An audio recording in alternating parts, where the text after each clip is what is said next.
Hello, Americanist. I'm going to finish up this set of notes, and then I'm going to get you started reading on Chapter 8 and then get you started on your identifications. So we did not cover 3 slides on this PowerPoint for our last test, and so I want to start this next unit by talking a little bit about the legislative, judicial, and executive branches and the Constitution itself. So we're going to start with the legislative branch and talk specifically about some of the powers given to the legislative branch in the Constitution. I first want to note that the Constitution has 7 major articles. 7. The first article is the legislative branch. It sets out its powers and also its structure. So let me go through a few of the most important powers that the legislative branch has.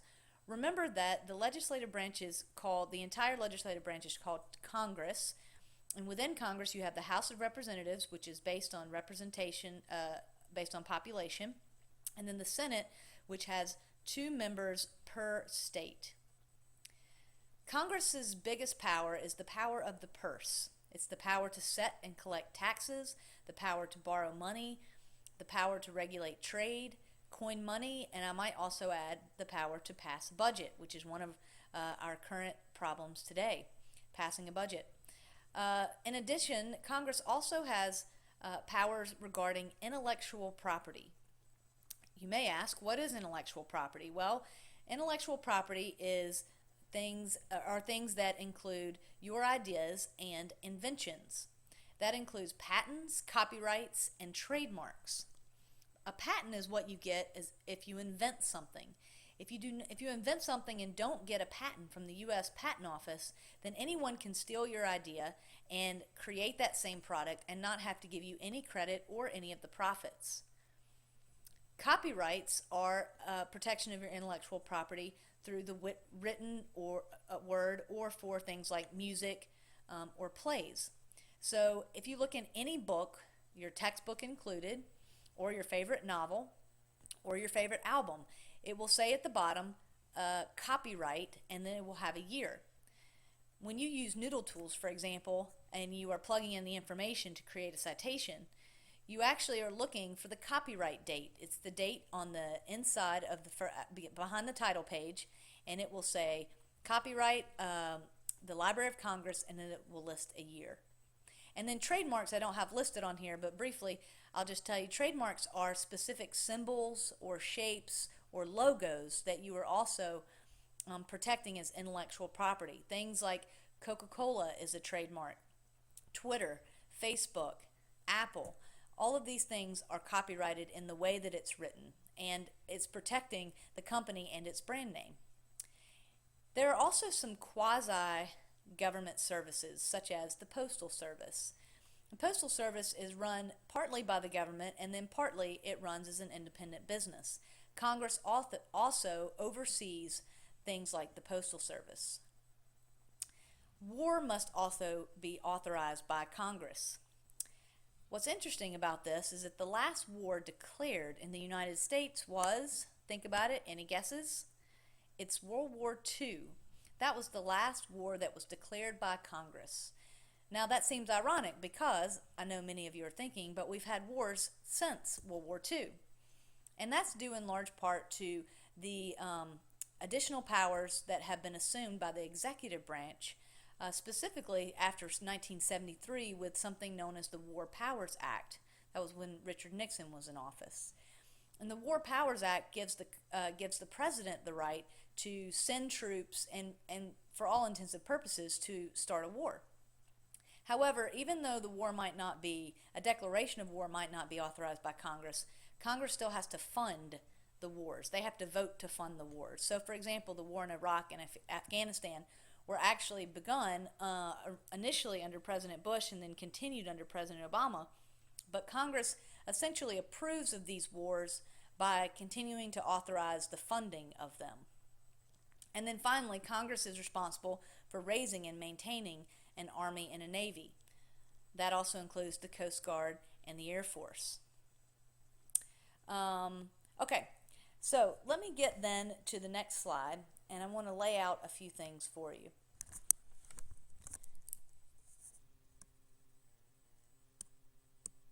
if we're thinking and talking about the functions then of government, then Article 1, as I've just mentioned, is the legislative branch.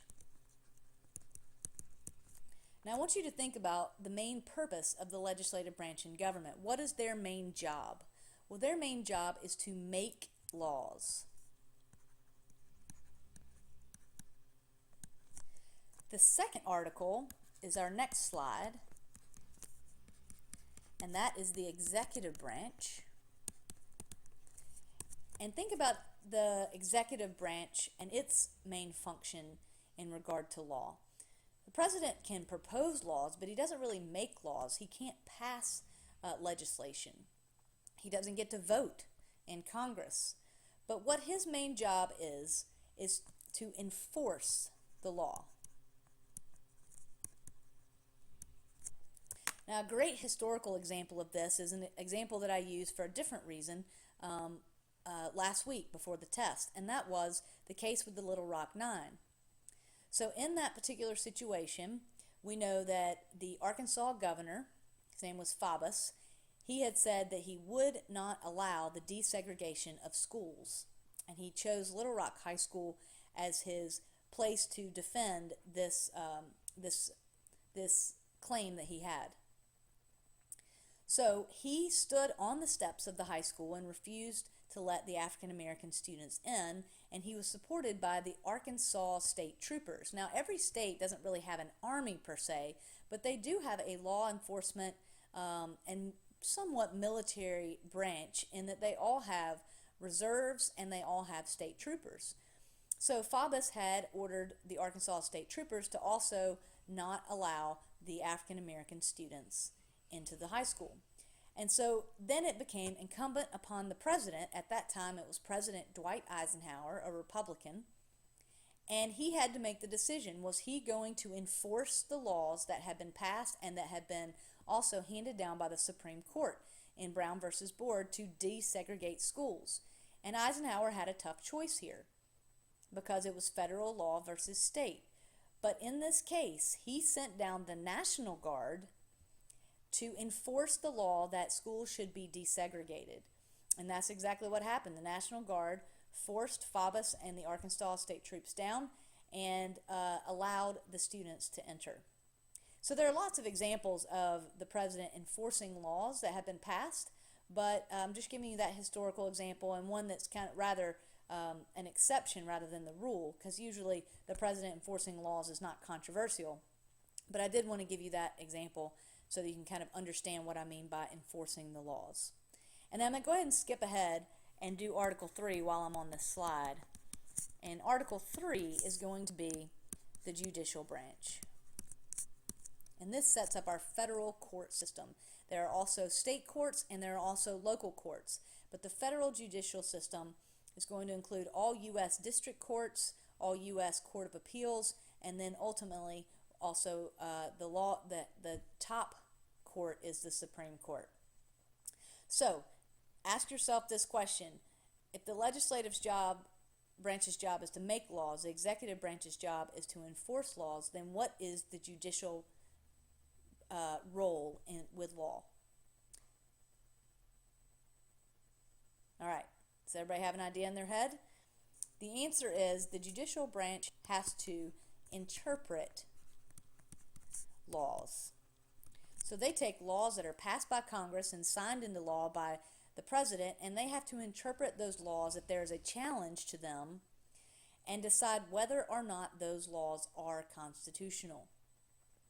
A recent example in the last couple of years is the Affordable Health Care Act, which has been and remains controversial, where Congress passed the law, the president signed it into law, but certain states and certain individuals did not think the law was constitutional. So they used the judicial branch, and ultimately the case ended up with the Supreme Court. And the Supreme Court ruled ultimately that that the Affordable Health Care Act was in fact constitutional. All right, so those are the different functions of each government, and those are the three articles containing the structure and function of those branches in the Constitution. All right, so let me move on then to the executive branch and talk a little bit about that. So, as I just mentioned, the president carries out and enforces laws passed by Congress. The president can veto congressional bills, meaning if Congress passes a bill and he doesn't think it's good, then he can veto it. However, Congress can also override the veto, but they have a higher threshold. Initially, Congress just passes a bill with a simple majority, which is 51%. But to override a veto, there has to be enough support, overwhelming support, that they get 2/3 to approve the law, and that's 66%. The idea being that if it's really a good law and the president is vetoing it for the wrong reasons, then Congress should have enough support to override that veto and still force it to become law. The president is also the chief ambassador, and he is the one who makes treaties, but then the Senate has to accept or reject those treaties, another check in our system of checks and balances. The president is also the commander-in-chief of the army. And finally, and what I think is one of the president's greatest powers, especially in creating a legacy and shaping policy for years after they're in office, is that the president gets to appoint federal judges. That's not only Supreme Court justices, but all the judges in any federal court. Now, the Senate has to approve those judges, but still, if a president is able to appoint one or two Supreme Court judges, they serve a life term. And so they can, and the president normally will nominate people that are at least on his side of thinking on most issues, and then they will essentially help carry out that vision for their term. That's the idea, at least. And because it's a life term, many judges serve for 30 or 40 years even. So it can go way beyond a president's term in office. Okay, and then finally, let's talk a little bit about the judicial branch. Congress was to establish a Supreme Court and lower courts in addition to the state and local courts. The kinds of cases that would be heard in federal courts were specified in terms of when did they have jurisdiction. The Supreme Court's jurisdiction was outlined by Article 3. The definition for jurisdiction means the right of a court to hear something. If I broke a Tennessee law, I couldn't be tried for breaking a Tennessee law in Arkansas. So it helps to establish jurisdiction. When can federal courts hear a particular case? And then it also defined treason, which was much more relevant probably in the Revolutionary era than it is today. Okay, let me talk about some important amendments and then the system of checks and balances. We know that 1 through 10 is the Bill of Rights.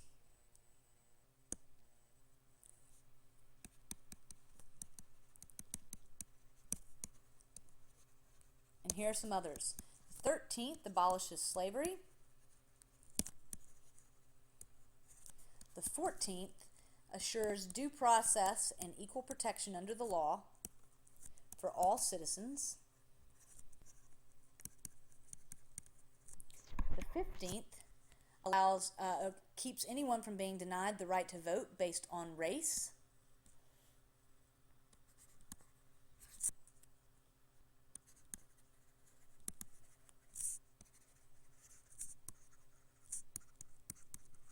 The 19th Amendment says that you cannot be denied the right to vote based on gender.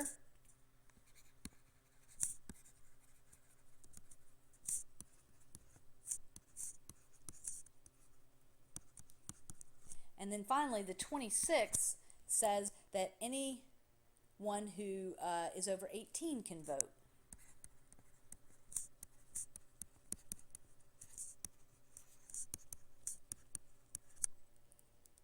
All right, so those are the most important amendments, at least for our purposes right now. Okay, and then the last thing that I need to show you is the system of checks and balances. And this lays out how each branch can check one another. The idea being is that if one branch or even two branches is not doing the right thing, then it can be checked by the third branch. So study this and also put this in your notes, and then this concludes the end of covering the Constitution and the three major branches of government. Thanks.